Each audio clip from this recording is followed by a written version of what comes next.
I was standing on a step stool in my mother's sunroom, trying to untangle a strand of white Christmas lights, when I heard my sister's voice through the cracked garden window. "I do not want to spend Christmas with that woman," she said. "Have her pay for the renovation and then cut her off." A second later, my mother answered in the soft, careful tone she used when she thought she was being practical. "We are already handling it.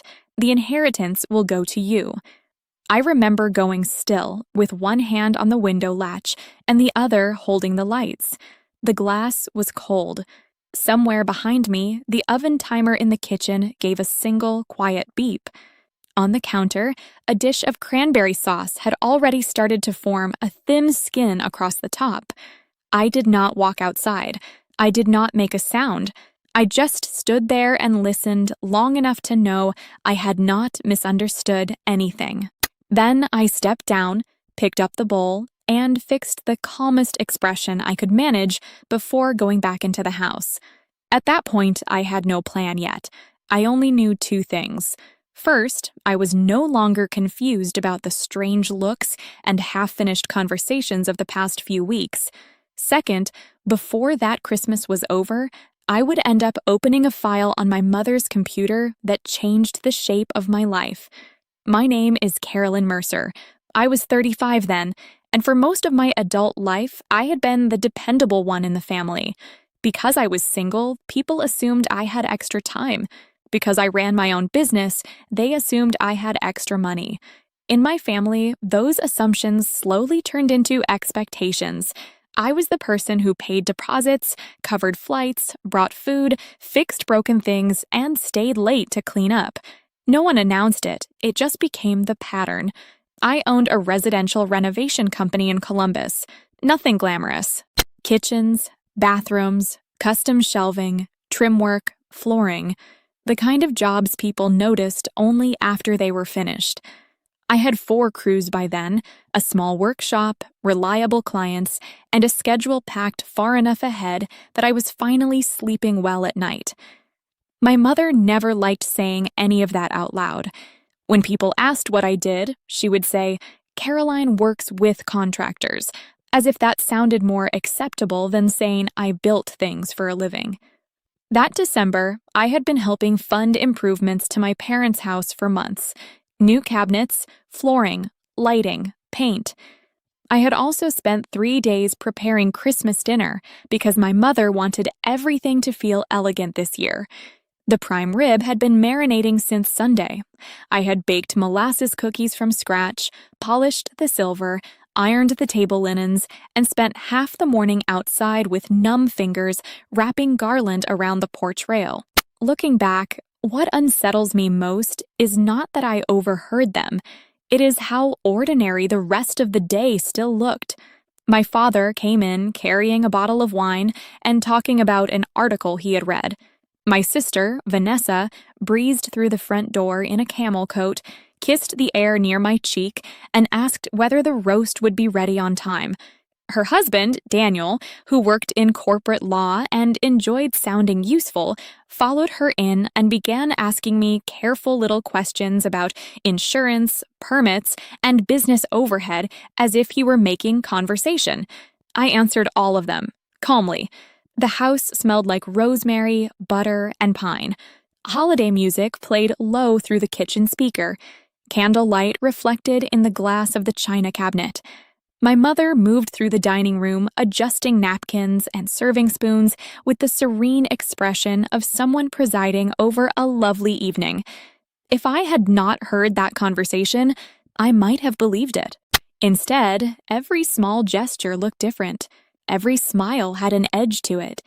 At dinner, my father praised the new floors. Daniel asked whether I had ever considered partnering with a larger firm. Vanessa laughed and said I was married to my tool belt. My mother told me I had done such a nice job with the decorations, then reached over and brushed a crumb from the tablecloth in front of me as if I were still a child. I kept my voice even. I served the roast, I refilled glasses, I cleared plates. Then I waited. After dessert, my father drifted into the den. Vanessa and Daniel left with containers of leftovers. My mother stood at the sink humming softly while I dried serving dishes beside her. The water ran hot and steady. A cinnamon candle had nearly burned to the end. She looked over at me and smiled. "You always make everything easier," she said. I folded the dish towel once and set it on the counter. That was the moment I understood something I should have understood years earlier. Being useful and being valued are not the same thing. Later that night, when the house was quiet and the hallway had gone dark, I stood outside my mother's study door with my hand on the knob.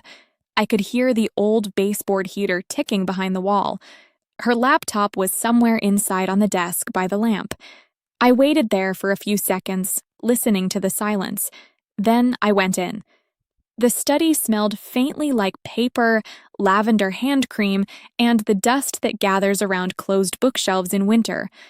My mother kept the room neat in a way that felt more staged than lived in. The desk was cleared except for a brass lamp, a leather planner, and her laptop sitting closed beside a stack of holiday cards. I eased the door shut behind me and stood still for a moment, listening for movement in the hallway. Nothing. Just the low hum of the refrigerator from the kitchen and the heating system pushing warm air through the vents. I sat down slowly and opened the laptop. She had started using a password a few months earlier, which was unlike her. But my mother was predictable in private ways. She reused dates, names, little fragments of family history she assumed everyone else had forgotten. I got in on the third try.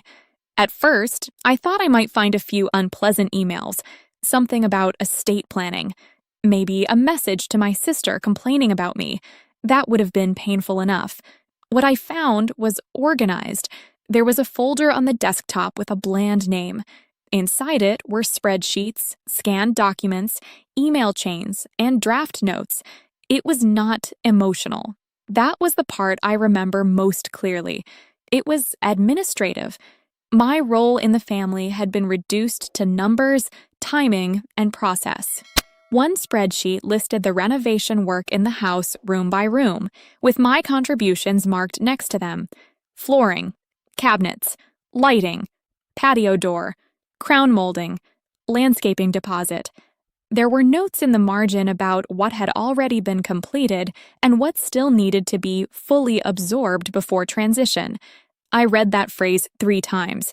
Below it was a timeline: finish improvements, review property documents, limit verbal conflict until after the holidays, delay discussion until after remaining contractor balances were closed. Then a separate line: colder than the rest. Caroline, less likely to challenge once funds are fully committed. I did not move for a while after that. I kept one hand on the desk and read through the rest of the file structure carefully.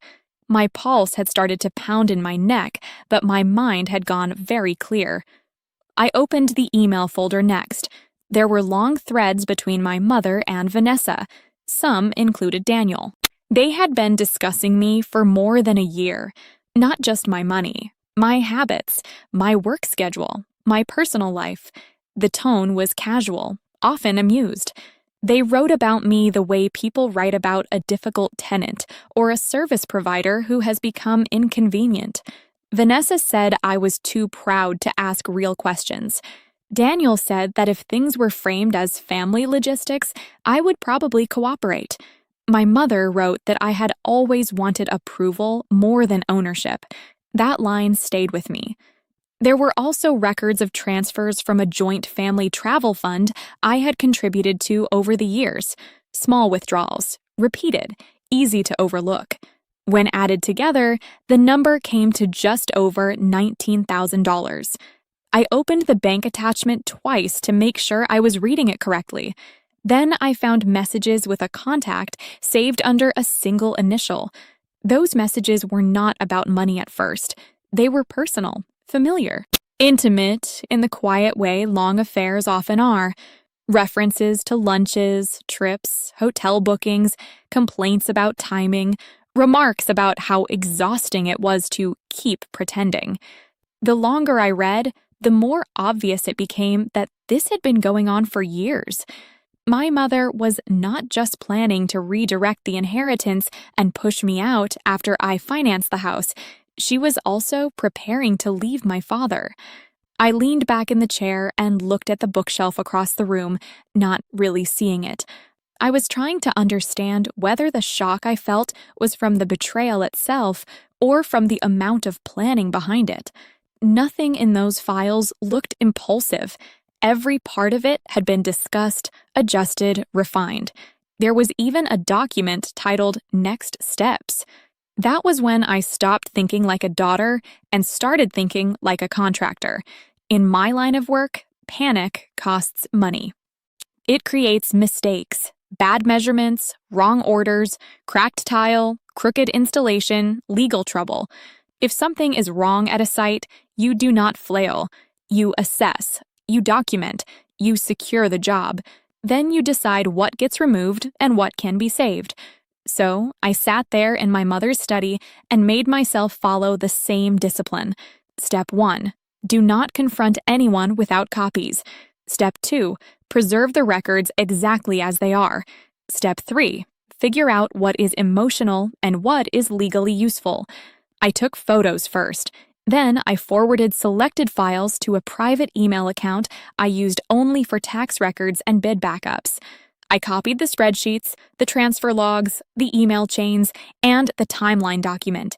I did not touch anything unrelated. I did not delete, rename, or move a single file. When I was done, I logged out, closed the laptop, and set it back in the exact position I had found it. Then I went into the downstairs powder room, locked the door, and stood over the sink with both hands pressed flat to the marble. The face looking back at me in the mirror seemed calmer than I felt. I ran cold water over my wrists. Then I dried my hands, put the towel back neatly, and went upstairs to bed. I did not sleep much. I lay there listening to the pipes click and settle inside the walls, replaying old moments that had suddenly changed meaning. My mother hiding her phone screen. Vanessa asking whether I had kept receipts for materials. Daniel offering to help review anything legal related to the house. Even my father's distance took on a different shape. Not guilt, maybe. Not knowledge either. More like a long habit of looking away. By morning, I had stopped asking myself why they did it. That question was too large and too soft. It leads nowhere. A better question is this: what can be proved? I called my office before 8 and moved my first 2 appointments. Then I drove across town to meet an attorney a subcontractor had once recommended to me during a payment dispute. She handled civil matters, property conflicts, contracts, and family asset cases. Practical, discreet, expensive, exactly what I needed. Her office was on the second floor of a brick building above a dental practice. The waiting room smelled like burnt coffee and copier toner. A space heater ticked near the receptionist's desk. I sat with my folder on my lap and looked out at the gray parking lot until my name was called. The attorney, Melissa Crane, was in her late 40s, composed, direct, and not easily startled. I liked her immediately for that. I handed over printed screenshots, my notes on the renovation expenses, and the copied transfer records. She read without interrupting, marking a few pages with small yellow tabs. When she finished, she folded her hands and said, "You have evidence of intent, possible financial misuse, and a documented pattern of coordination. That matters. But some of what hurt you most emotionally may not be the strongest part legally." I nodded. "The house deed is still in my parents' names." "It is," she said, "which means reimbursement and recovery are more realistic starting points than control of the property itself. But before we talk about claims, we need a clean record. Dates, payments, invoices, proof of labor, proof of materials, proof that your contributions were not gifts, or at least not all of them." I took out my notebook. She watched me for a second and gave the smallest nod, like she approved of that. "For now," she said, "do not alert them. Do not threaten. Do not make speeches. Gather documents. Back up everything. Build a timeline. If they are as coordinated as these emails suggest, they may start deleting things the moment they feel exposed. I wrote that down word for word. When I left her office, the air outside was sharp and dry. I sat in my truck for a minute with the engine off, looking at my reflection in the windshield. People were coming and going with coffee cups, phone calls, errands, normal lives. Mine still looked normal from the outside too, but by then, I knew the next phase had already started. I drove back to the house just before noon. My mother's car was gone. My father was at the university. The place was quiet, decorated, polished, almost cheerful. A bowl of sugared pecans sat on the kitchen island. Someone had left holiday music paused halfway through a song. I set my keys down and stood in the middle of the kitchen. Then I opened a drawer, took out a legal pad, and began making a list of every receipt, invoice, transfer, and message I would need before anyone realized I was no longer playing my old role. I started with the easy items first. Invoices were in my email. Material orders were in vendor portals. Payments to tile installers, electricians, and the cabinet shop could be matched to dates on my business account. I made columns on the legal pad and worked methodically. Item, date, amount, source, whether I had a receipt, a text message, a bank entry, or a photo from the job itself. Once I began, the work steadied me. The kitchen was warm from the afternoon sun coming through the back windows. The lights I had hung along the porch rail showed faintly through the glass. Somewhere upstairs, an old clock in the hallway marked the quarter hour. I remember the scratch of my pen, the smell of coffee going cold beside me, the clean straight lines of the page filling up with facts. By 3 o'clock, I had reconstructed more than I expected. Flooring materials, custom trim stock, the recessed lighting package my mother insisted would make the dining room feel refined, contractor deposits, delivery charges, paint orders, the walnut workbench I built for the mudroom. Even smaller things I had stopped noticing at the time, drawer pulls, sealants, hardware, stone samples, all of it added up. When I checked my numbers against the spreadsheet from her laptop, I realized something unsettling.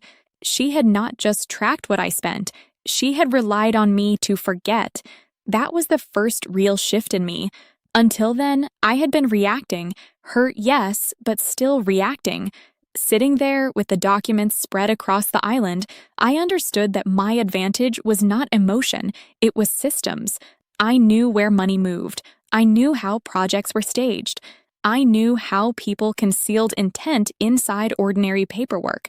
And my family, for all their private comments about my cute little company, had underestimated what that meant. That evening, when my mother came home, I was chopping shallots for dinner.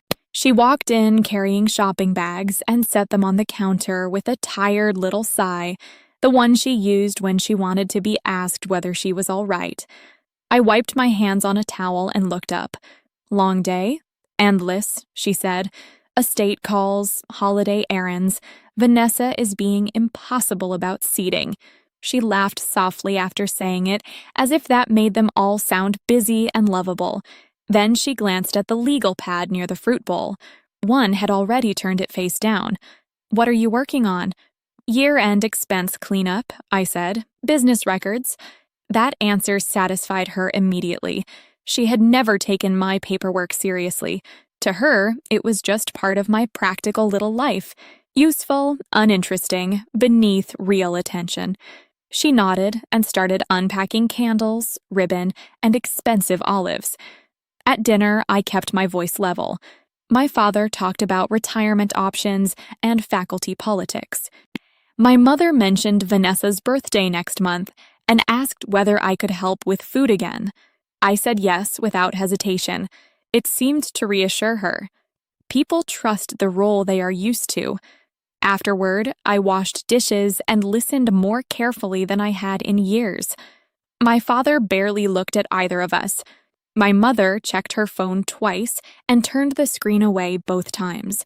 At one point, she went into the study and closed the door. I dried the last plate, set it in the rack, and stood still with a dish towel in my hand. Then I made another list. Not a financial list this time, an access list.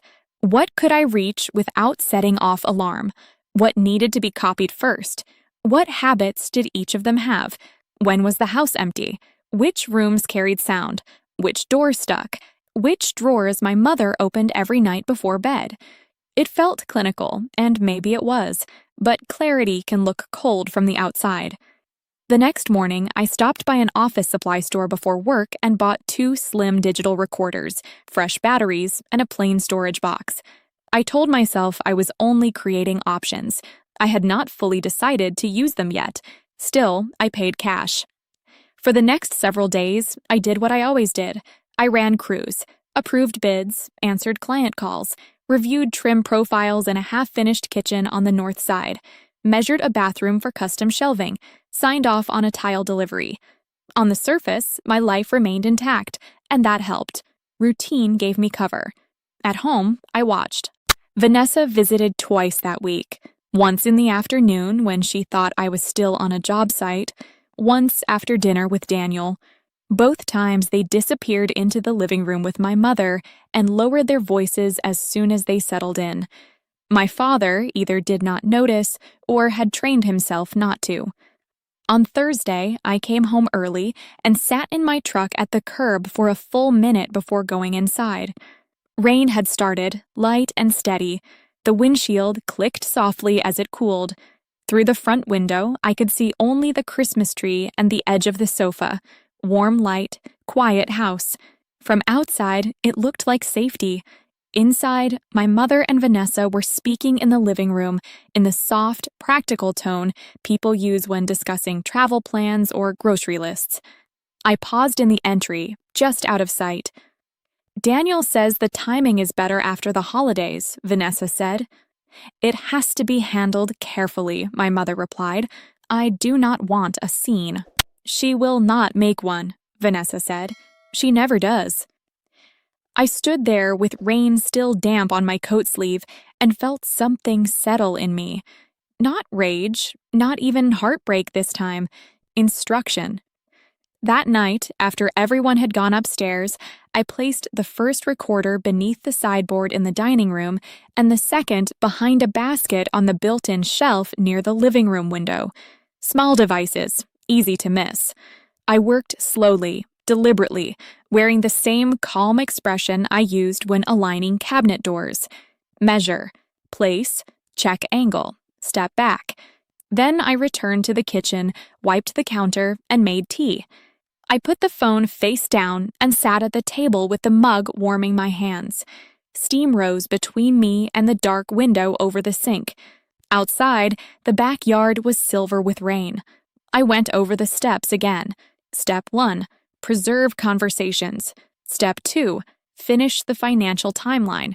Step 3, wait until the evidence speaks for itself. By then, I understood something my family never had. Silence is not the same as weakness. Sometimes silence is just the time required to put the right documents in the right order. The first useful recording came in less than 48 hours later. I was back from work, boots left by the bedroom bench, coat still on, when I closed my bedroom door and listened through headphones at the edge of the bed. At first, there was only room noise, chair movement, the faint clink of a glass being set down. Then Vanessa's voice came through, crisp and unmistakable. And within the first minute, I realized they had become even less careful than I thought. Vanessa did not sound angry on the recording. She sounded efficient. That was what made it worse. She was in the living room with my mother, speaking in the same measured tone she used when discussing flower arrangements or school admissions or where to host Easter. I sat on the edge of my bed with the headphones on and listened to my own future being discussed like a scheduling problem. Daniel reviewed the draft, she said. Once the renovation money is fully buried in household improvements, there is less for her to point to directly. My mother answered more quietly, I still do not want this to become ugly. It will only become ugly if you hesitate. There was a pause, then the sound of a glass moving across wood. She has always wanted to be needed, Vanessa said. That is the part you can rely on. I took the headphones off for a second and set them in my lap. The room was dim except for the lamp on my dresser. I could hear the dryer running downstairs, steady and domestic, as if the house itself was trying to insist that everything was ordinary. Then I put the headphones back on and listened to the rest. The conversation confirmed what I already knew. Daniel had been advising them. My mother intended to leave the bulk of the estate to Vanessa. They were waiting until after the holiday season and after a few remaining expenses had passed through my hands. There was also another line that mattered for reasons beyond family betrayal. My mother mentioned shifting the travel account money years earlier because I was too busy to ever check properly. That sentence gave me something clean, specific, a direct acknowledgement. The next morning, I sent the audio file to my attorney from a secure address and labeled it by date and time. Then I started building a master record. I used the same kind of spreadsheet I used for project management, only this one tracked conversations, financial transfers, documents, and related dates. Nothing emotional went into it. No speculation, no opinions, just entries. December 8th, living room recording, estate discussion. Daniel referenced indirectly. December 8th, admission regarding travel account transfers. December 9th, compared material invoices against home improvement timeline. December 9th, confirmed 3 cabinet payments from business account. The act of writing it that way helped me. It turned fog into sequence. I still had moments when the grief caught me off guard, usually in small places, folding laundry, reaching automatically for my mother's preferred brand of tea at the grocery store, hearing my father clear his throat in the den the same way he always had when reading. Betrayal is strange that way. It does not only hit at the dramatic points. Sometimes it arrives while labeling a file or standing in line at a hardware counter. But once the pattern was clear, I trusted process more than feeling. A few days later, I got another opening. It was just after dinner.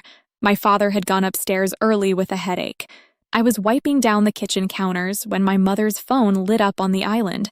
She was in the pantry, only a few steps away. The screen glowed bright enough for me to read the name before it dimmed. Martin. Not an initial this time, a full name. I had already seen enough in the emails to know he was the man she planned to build her next life with. My father knew him too, a former colleague, someone who had been in our house more than once over the years. That part no longer shocked me. What mattered was that she had grown careless. When she came back into the kitchen, I handed her the phone. "Someone named Martin keeps calling," I said, like it meant nothing. Her fingers tightened around it just slightly. "Oh," she said, "financial planning matter." She said it too quickly. I nodded and went back to the counter. That night, I heard her take the call from the study. I did not need to stand outside the door. The recorder in the dining room was enough. The next morning, I reviewed the audio in my truck before driving to my first site visit. Her voice was soft in a way I had never heard directed at anyone in our family. "Just a little longer," she said. "Once things are finalized, I will not have to keep pretending." Later in the same call, she said, "Ryan notices nothing," and then laughed quietly, tired but certain, as if she was already halfway into another life. I saved that file too. By then, Melissa Crane had enough to stop talking in general terms. I met her again on a Friday afternoon with a banker's box full of copies, invoices, vendor statements, and a printed log of the recordings. Her office window looked out over bare trees and a parking lot dusted with old snow. She went through the material, piece by piece, faster this time.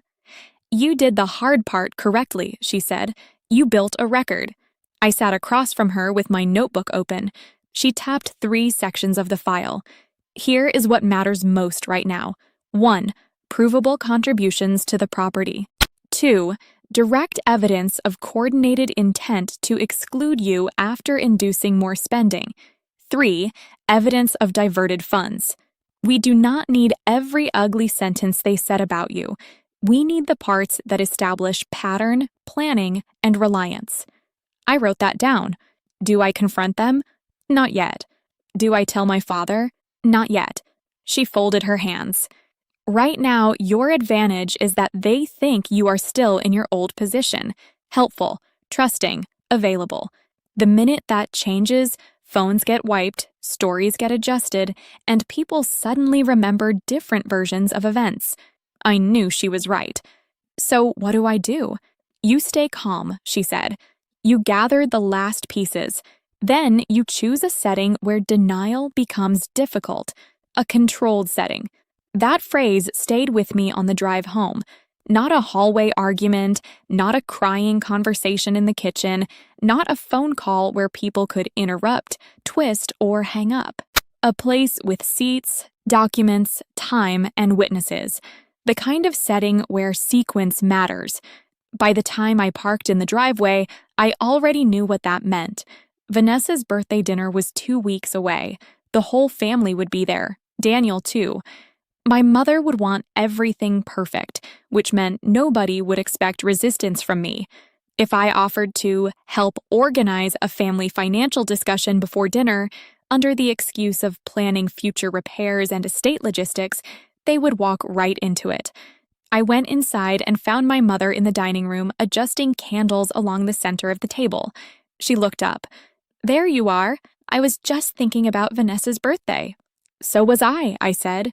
She smiled, relieved by the agreement before she even knew what I was about to say.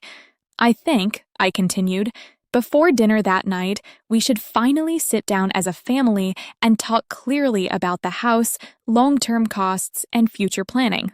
Everything in one place, no confusion later. For 1 second, something flickered across her face. Not fear exactly, more like calculation interrupted. Then she nodded. That is actually a very mature idea, she said. I know, I replied. And then I waited. In the 2 weeks before Vanessa's birthday, I finished preparing the record. Not just the evidence itself, the order of it.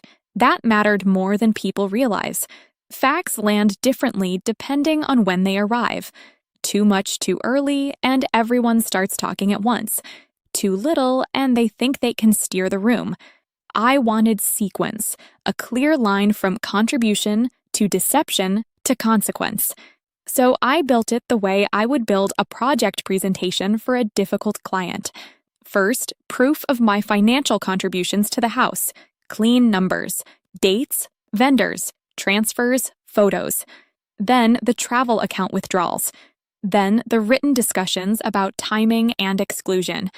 Then, only after all of that, the recordings. The personal betrayal came last, not first.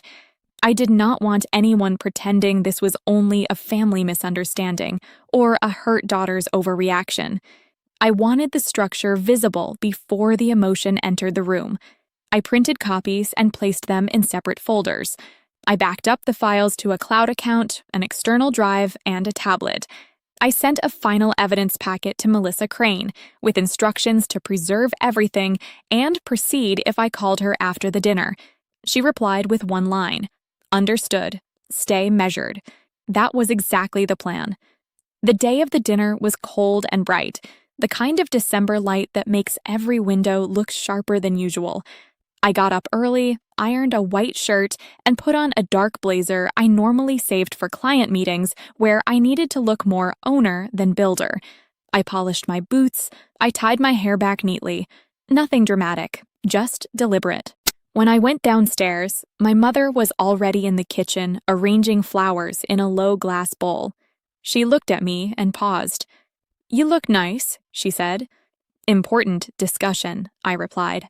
She gave a small laugh, but I could see the tension around her mouth. She had agreed to the meeting because refusing would have looked strange. Still, I think part of her hoped I meant something minor. Insurance, property taxes, maintenance, something ordinary she could guide and smooth over. By noon, the roast was in the oven. The dining room was set, candles in place, napkins folded, crystal lined up under the chandelier I had helped choose and install. There was a kind of quiet precision to the house, the sort people mistake for peace. I laid the folders near my seat at the head of the table and placed the tablet beside them. Then I checked the files one last time. Audio ready. Documents ready. Timeline ready. At 3:30, I got a short message from Melissa.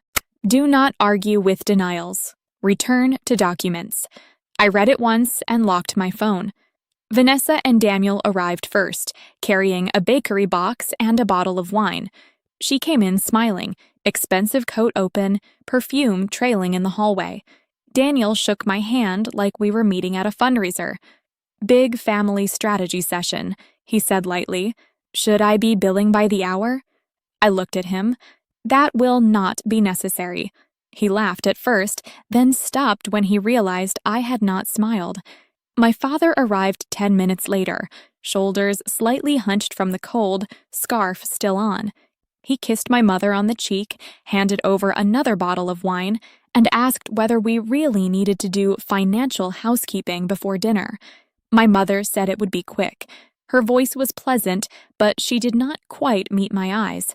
We all took our seats. I had arranged it carefully. My mother to my right, my father to my left, Vanessa and Daniel across from us. The dining room was warm. The candles gave off a faint scent of cedar. The roast rested on the sideboard. Outside, dusk had started to gather in the windows, turning them reflective. For a few seconds, nobody spoke. Then I folded my hands on the table and began. Before dinner, I said, I wanted us to have a clear conversation about the house, estate planning, and a few financial matters that involve all of us. My father gave a tired nod. Vanessa crossed one leg over the other. Daniel leaned back slightly, already preparing whatever neutral professional tone he thought would be useful. My mother reached for her water glass and held it without drinking. I opened the first folder. For the past 18 months, I said, I have contributed a total of $58,210 in renovations, repairs, custom work, and related labor to this property. I passed copies across the table. Nobody interrupted yet. My father adjusted his glasses and looked down. Vanessa scanned the first page quickly, then more slowly. Daniel's expression changed first. He knew what organized records meant. I continued. These are invoices, vendor receipts, payment confirmations, work orders, and dated project photos. Everything is itemized by room and by phase. My father looked up at me. I knew you had spent a great deal. I did not realize it was this much. I know, I said. That landed harder than a longer sentence would have. I opened the second folder. This is the travel account history. Over several years, money I contributed for family trips was transferred out in smaller amounts. The total is $19,400. My mother set down her glass. Caroline, she said softly, there are explanations for bookkeeping decisions you may not understand. I turned one page toward her. These are not bookkeeping decisions. These are repeated withdrawals into an account linked to you. Daniel cleared his throat.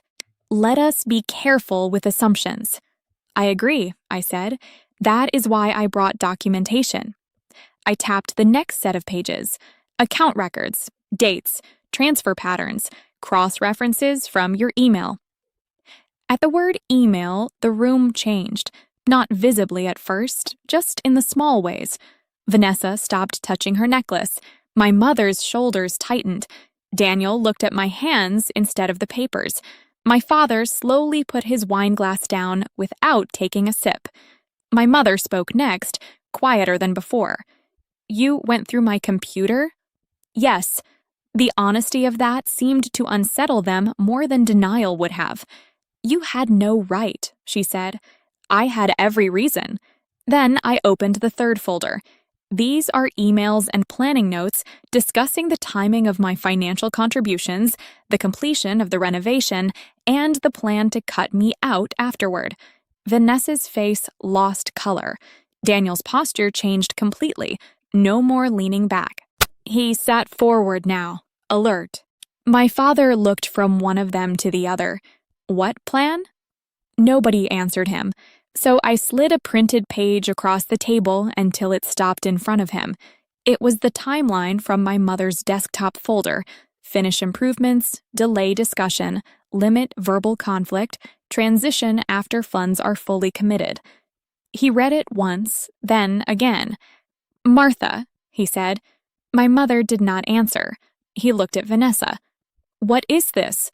She opened her mouth, closed it, then said, "It is not what it looks like."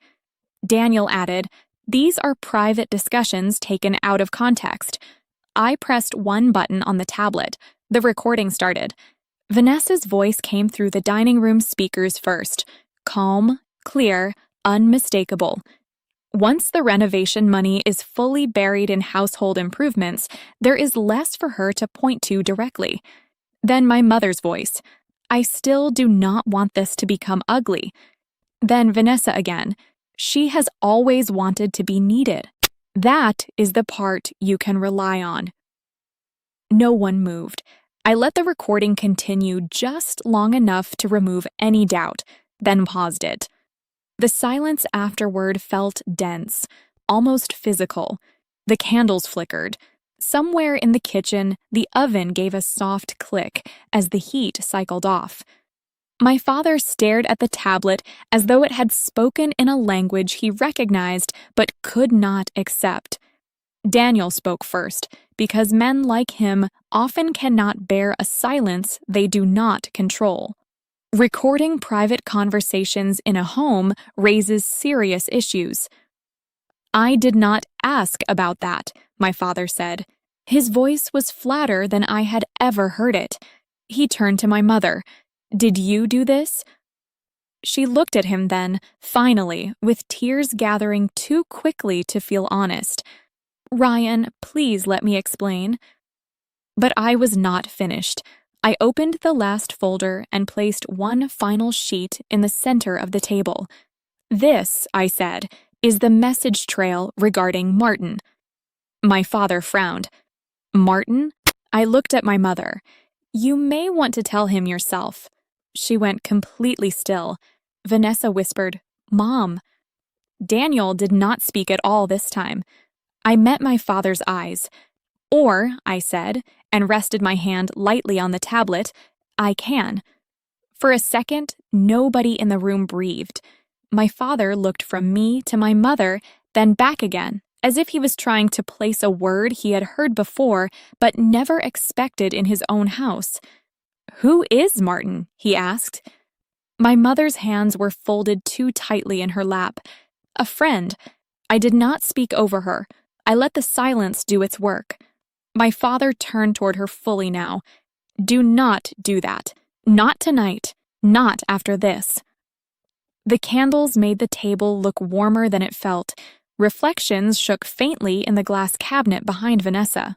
The roast was still on the sideboard, untouched, giving off the smell of rosemary and butter, and I remember thinking how strange it was that dinner could sit there looking so complete while the room itself had already ended. I slid one printed page closer to my father. "It is not just a friend," I said. "The emails go back years." He read the first few lines. Then he stopped. His face did not collapse all at once. It changed in stages. First, disbelief, then a hard, private calculation, then something quieter and worse, recognition. "Martin Hale?" he said at last. My mother said nothing. My father gave one short laugh that held no humor in it. "Martin." He leaned back in his chair and stared at the paper in his hand. Martin had been part of his professional world for decades. Dinner guest, conference contact, familiar name, familiar number. The sort of person no one questions because he has always been around. Vanessa spoke too quickly. "Dad, this is not helping." He looked at her, and whatever expression she expected from him was not the one he gave. "Not helping who?" Daniel stepped in then, using the same measured tone he had probably used in conference rooms and legal reviews for years. We should all slow this down. There are privacy issues here, and frankly, we are dealing with emotional material mixed in with financial assumptions. Nobody should be making decisions in this state. I turned to him. The transfers are documented. The planning notes are documented. The recordings are documented. The messages are documented. You can call it emotional if that helps you sit here, but the structure is still the structure. He opened his mouth, then closed it. My mother looked at me across the table, and for the first time that evening, her expression was not managerial or wounded or offended. It was tired. "You do not understand everything," she said. "That is true," I replied. "I understand enough." My father stood up slowly. The chair legs dragged against the floor with a dry wooden scrape that seemed louder than it should have been. He did not raise his voice. That would have been easier to absorb. Instead, he placed both hands on the back of the chair and looked at my mother with a level of restraint that made the room even colder. "How long?" She stared at the tablecloth. "Martha, how long?" "A long time," she said quietly. Vanessa closed her eyes for a second. Daniel looked at the ceiling as if facts might rearrange themselves if he stayed still enough. I sat with my hands folded and let the answer settle where it needed to. My father nodded once. "And while she was paying for this house," no one answered. "And while the two of you," he said, looking at Vanessa and Daniel now, "were discussing how to remove her from the outcome." Daniel straightened. "That is not a fair characterization." My father held up the timeline page without even glancing at it. "It is written down." That ended Daniel's argument better than anything I could have said. My mother began to cry then. Not dramatically, not loudly, just the controlled tears of someone who has lost the ability to manage the room. She reached toward me slightly, palm upward. "Caroline, I never wanted this to happen like this." I looked at her hand and then at her face. "I know," I said. "You wanted it to happen quietly." The words landed cleanly. No heat, no emphasis, just true. Vanessa pushed her chair back. "This is cruel." I turned to her. "No, this is documented." She looked as if she wanted me to become angry, to make one mistake, to give everyone something messy to point at later. I did not. I stayed where I was, spine straight, hands still, voice low. "I am not here to argue about feelings," I said. "I am here to make the record clear." Then I laid out the next steps exactly as Melissa and I had prepared them. I have preserved copies of all relevant materials with legal counsel. I will be seeking recovery of documented funds contributed to this property and funds diverted from the travel account. I will not discuss that informally. Any communication about reimbursement, estate planning, or prior transfers goes through my attorney from this point forward. My mother stared at me. "You hired a lawyer?" "Yes." Daniel tried again.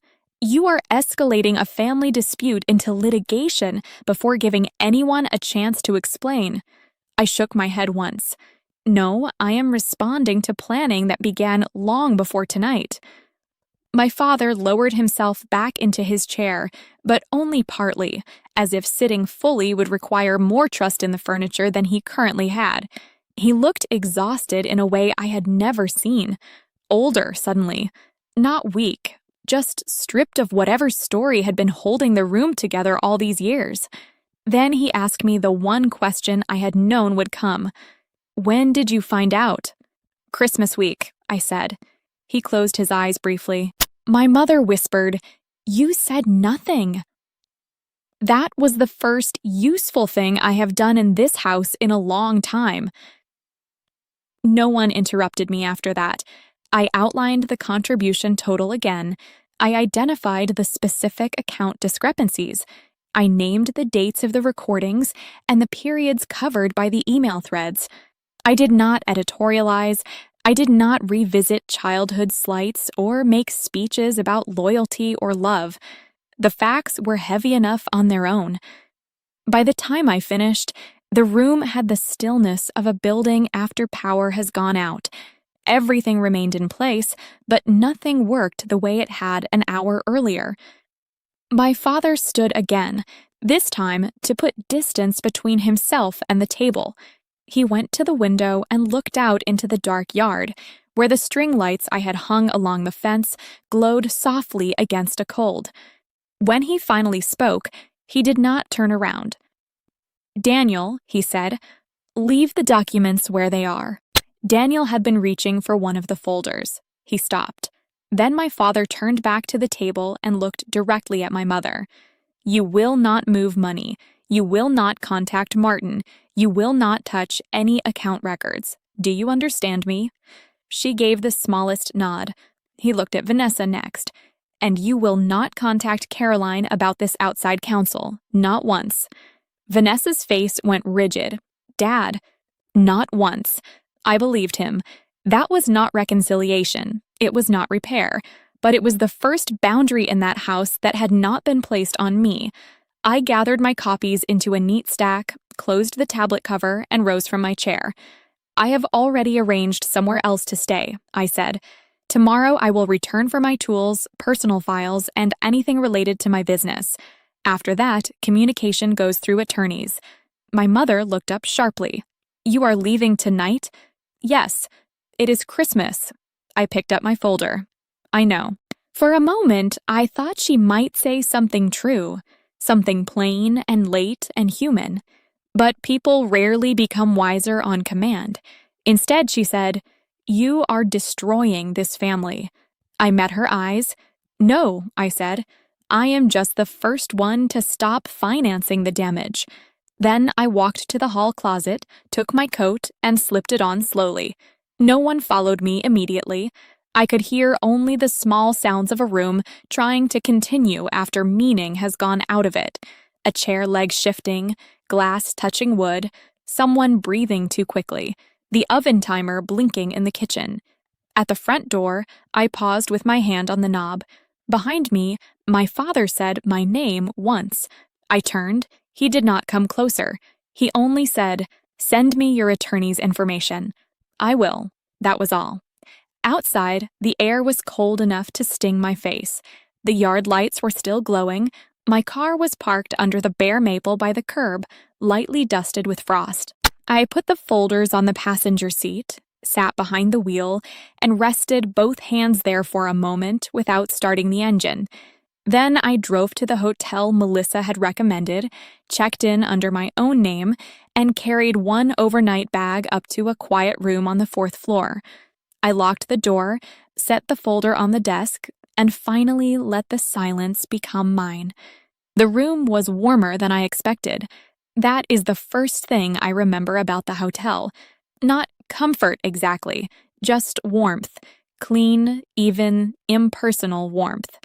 I set my overnight bag on the bench by the wall, hung my coat over the chair, and stood for a moment looking at the quiet little order of the place. The lamp by the bed, the folded towels, the heavy curtains half open over the parking lot lights below. No family photographs, no holiday expectations, no one asking me to chop, carry, smooth over, or explain. I washed my face, changed into a sweatshirt, and made tea using the small machine on the counter, even though it tasted faintly of old coffee. Then I sat at the desk, opened my notebook, and wrote down what had happened while it was still clean in my mind. Time I left, who said what my father requested, what my mother claimed, what I had formally stated. When I finished, I closed the notebook and turned my phone face down. That night I slept, not deeply at first, then all at once. The next morning I went back to the house just after 9. The yard still looked festive, garland on the porch, ribbon on the rail, pine planters by the door. From the street, it looked like the sort of place where people gathered and laughed and stayed too long after dessert. Inside, it was quiet. My mother was gone. My father had left a note on the kitchen island in his careful academic handwriting. "Take what you need. I will make sure no one interferes." I read it once, folded it, and put it in my coat pocket. Then I worked. That was the right word for it. Not mourning, not searching. Work. I packed my tool cases first, then my business files, tax binders, portable drive, receipt box, backup tablet, and the framed photo of my first completed kitchen remodel that had been sitting on a shelf near the mudroom. I took 2 lamps I had bought, the custom drafting stool from the spare room, my winter coats, a set of dishes, and the old cedar chest that had belonged to my grandmother and somehow felt more mine than anything else in that house. I did not take revenge items. I did not leave notes. I did not slam doors. I removed what belonged to my life. By noon, the SUV was full. I stood one last time in the kitchen, looking at the pale winter light across the counters I had helped redesign. The brass fixtures, the tile, the open shelving my mother had insisted she loved. For a few seconds, I let myself feel the full shape of it. Not just betrayal. Waste. Years of trying to earn softness from people who preferred usefulness. Then I picked up my keys and left. Over the next 2 weeks, I moved into a condo near my office. It was on the 3rd floor of a quiet building with a lake view from the small balcony and enough morning light to make the whole living room feel honest. I bought a plain oak table, 2 Geep chairs, and a narrow shelf for project binders. I set up a drafting corner by the window. I stocked the kitchen with exactly what I liked: good olive oil, strong coffee, thick white mugs, soup containers labeled in my own handwriting. In the evenings, I cleaned a little, unpacked a little, and let the place become mine by routine. I swept the floors, I folded blankets, I lined up tools in the hall closet. I learned the sound of the building when it settled at night. Peace is often that simple in the beginning: a drawer that closes properly, a room no one enters without your permission. Silence that does not feel like tension. My attorney filed the first formal notices that same week: recovery claims for my documented property contributions and the diverted travel funds. Instructions that all contact go through counsel. Preservation requests covering records and account activity. Nothing theatrical, just process. My mother sent messages anyway at first, angry ones, then pleading ones, then the kind that tried to turn boundaries into cruelty. I did not answer. Vanessa sent one too, shorter, more polished. She said families should not let lawyers define everything. I forwarded it to Melissa without comment. My father wrote differently. His first message was only 3 lines.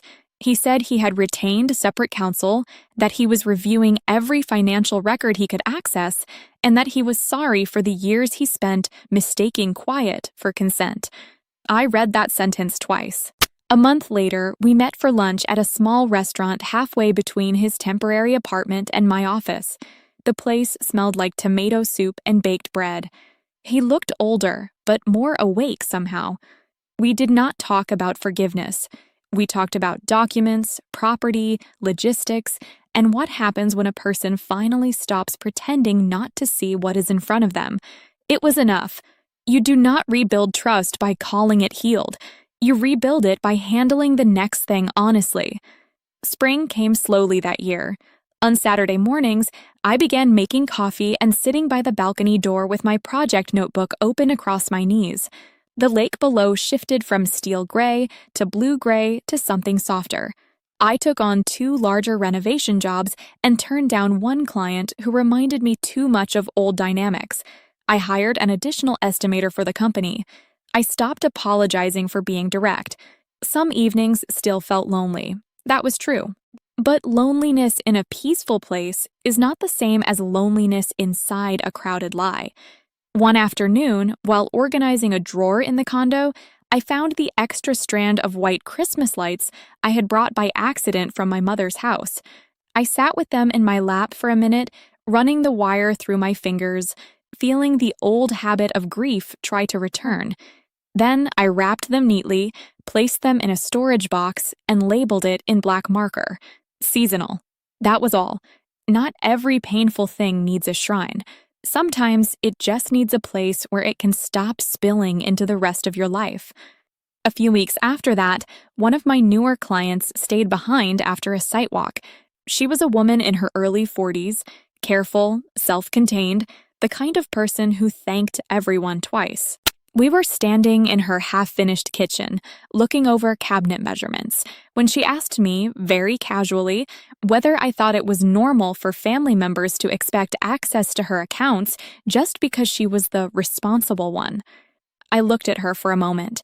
There was fresh-cut wood in the air, blue tape on the walls, afternoon light on the subfloor. She was trying to sound practical, but I knew that tone. It is the sound people make when they are standing at the edge of admitting something important.